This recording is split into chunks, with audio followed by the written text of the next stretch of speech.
¿De qué sirve tener 1000 encuestas si no sabes a quién entrevistar para que te explique por qué los números salieron así?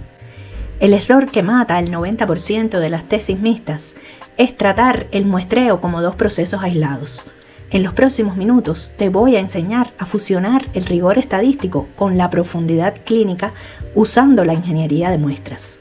Soy Luisa y hoy vamos a dejar de juntar datos para empezar a integrar evidencias. Primero, entenderás cómo conviven el azar y la intención. Segundo, dominaremos las 4 estrategias de integración.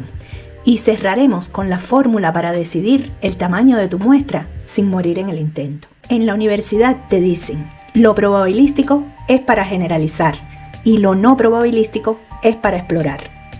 Pero en un estudio mixto, estos dos mundos deben coexistir en la misma habitación.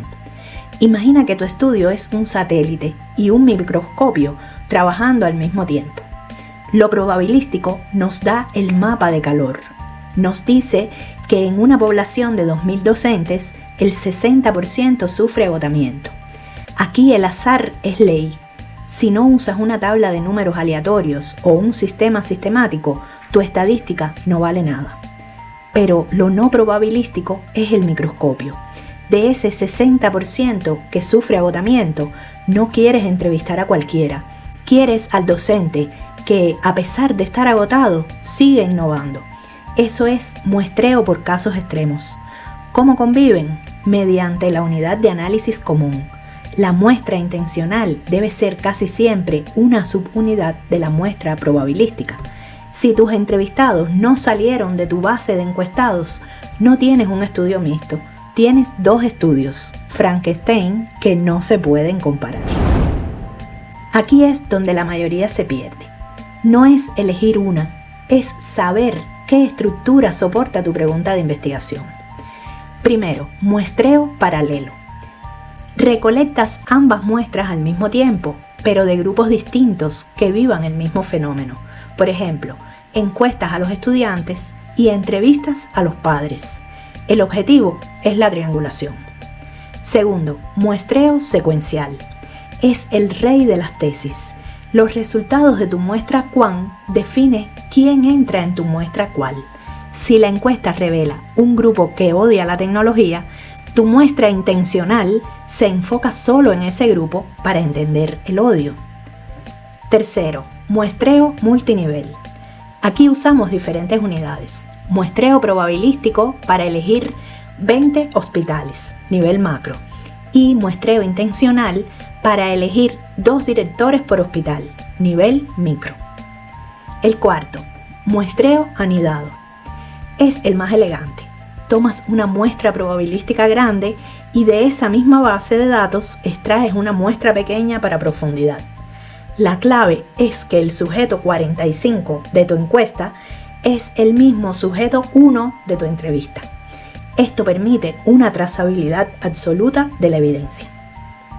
Analicemos un caso técnico real. Un equipo investiga el impacto de una nueva plataforma de IA en el rendimiento académico de 5.000 estudiantes. En la fase cuantitativa, aplican un muestreo aleatorio y los resultados muestran una mejora de solo el 2%. Fracaso aparente, ¿verdad? Aquí es donde entra el punto de quiebre. En lugar de rendirse, aplican un muestreo por casos desviados. Seleccionan a los 10 estudiantes que tuvieron un éxito rotundo y a los 10 que fracasaron totalmente. Las entrevistas revelaron que el éxito no dependía de la IA, sino de la mediación del docente.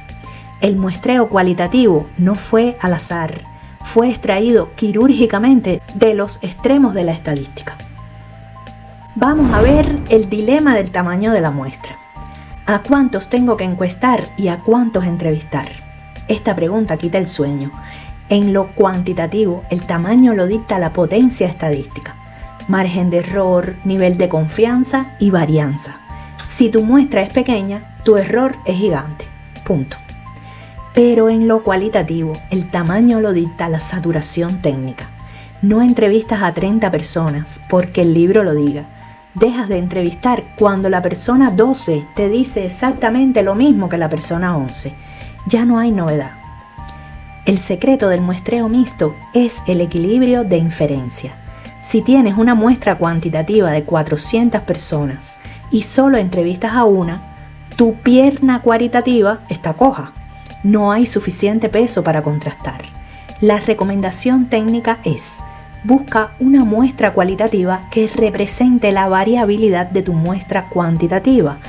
Si en tu encuesta hay 3 perfiles de usuarios claros, tu muestra cualitativa debe tener al menos 3 a 5 representantes de cada perfil.